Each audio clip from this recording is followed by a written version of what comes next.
Bienvenidos a Historias de Terror. Hoy veremos entierros vampíricos, miedo a los muertos vivientes. Soy Mauricio, les traigo esta historia que, la verdad, sí que está muy aterradora. Hoy vamos a hablar de rituales medievales, de cementerios, de miedos antiguos y de cómo, a veces, la realidad supera cualquier historia de terror. Empecemos por Kilteashin, en Irlanda. En 2004, un grupo de arqueólogos que en realidad buscaban un palacio episcopal se topó con algo mucho más inquietante: un cementerio enorme, con miles de enterramientos. Pero lo que más llamó la atención no fue la cantidad, sino la forma en que algunos cuerpos habían sido tratados después de morir. Imaginen esto: esqueletos con piedras enormes atascadas en la boca, cuerpos atados, piernas dobladas y aplastadas bajo los cimientos de un edificio. Hay uno en particular, un hombre joven, bastante musculoso según los huesos, al que le metieron una piedra triangular en la mandíbula.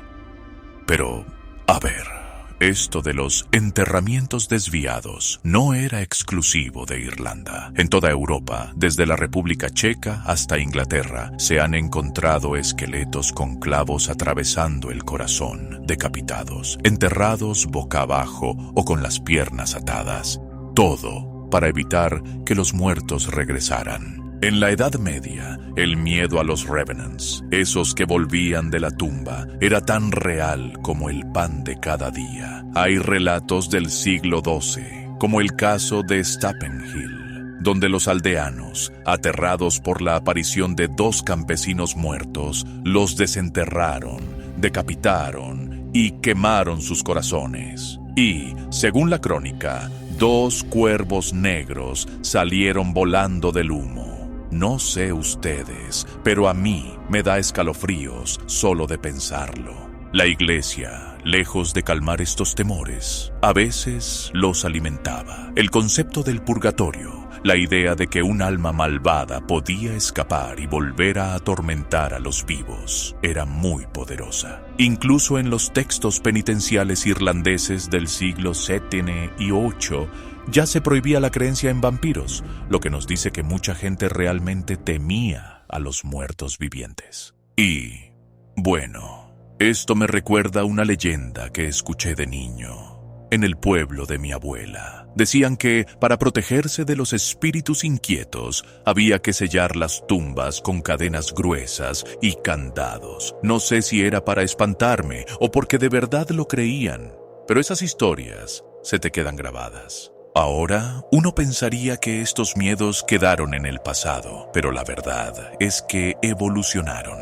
En el siglo XVIII hubo una auténtica histeria vampírica en Europa Central. Médicos como Johannes Flockinger investigaban cadáveres que, según los aldeanos, eran vampiros. Y, aunque intentaban explicar los cuerpos frescos como simples efectos de la descomposición, la gente prefería creer en lo sobrenatural. De ahí, el mito del vampiro saltó a la literatura. Primero con Polidori, que lo convirtió en un aristócrata seductor, y luego con Bram Stoker y su Drácula, que tomó todo ese pánico y lo transformó en una figura icónica. Y, bueno, ya sabemos cómo terminó. Con vampiros en novelas, películas, series. Les confieso algo. Cuando era joven, Drácula era casi una obsesión. Recuerdo que en la radio local, cada tanto, alguien llamaba para contar historias de vampiros, pero no de Transilvania, sino de pueblos cercanos. Y, aunque ahora nos reímos, en muchos lugares esas creencias siguen vivas. Pero esto no era solo cosa de Irlanda. En toda Europa occidental, desde la República Checa hasta Inglaterra, se han encontrado enterramientos parecidos, esqueletos con rocas encima, clavos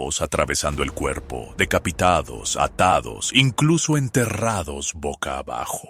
Pero lo más sorprendente es que, en pleno siglo XXI, todavía hay lugares donde estos rituales siguen vivos. En 2004, en Martinoa de Sus, Rumanía, una familia exhumó el cuerpo de un pariente porque creían que se había convertido en un moroi, un no muerto.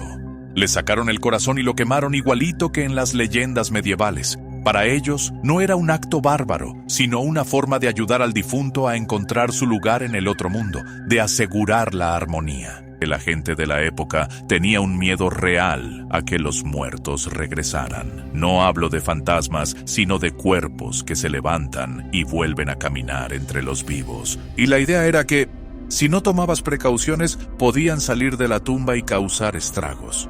Y aquí entra la iglesia. En esos siglos, el cristianismo estaba ganando terreno, pero las creencias antiguas seguían vivas. La iglesia, lejos de calmar el miedo, a veces lo alimentaba con la idea del purgatorio y el castigo después de la muerte. Si un alma era especialmente malvada, podía escapar y volver para atormentar a los vivos. Recuerdo que, de niño, en mi pueblo, los mayores decían que no había que pasar cerca del cementerio después de que oscureciera, y si veías una tumba con una piedra grande encima, mejor ni preguntar. Decían que era para que el muerto no saliera. Ahora, viendo estos hallazgos en Irlanda, me doy cuenta de que esas historias venían de muy, muy lejos. La historia de la bruja de Berkeley, que pidió ser cocida en una piel de ciervo, metida en un sarcófago de piedra y encadenada 3 veces para que no pudiera volver. Pero, claro, según la leyenda, ni eso la detuvo. Ahora, uno se pregunta, ¿por qué estos miedos persistieron incluso cuando el cristianismo ya era la norma? Pues parece que la iglesia, en vez de eliminar estas creencias, las adaptó. El miedo al Revenant se mezcló con la idea del alma en pena, del castigo eterno, y así el mito se mantuvo vivo. De hecho, en Irlanda hay textos antiguos, como el primer sínodo de San Patricio, que prohíben explícitamente la creencia en vampiros. O sea, si lo prohíben es porque mucha gente creía en ello, ¿no? Y, bueno, cuando las creencias viejas y nuevas chocan, la gente se queda en medio sin saber muy bien a qué atenerse.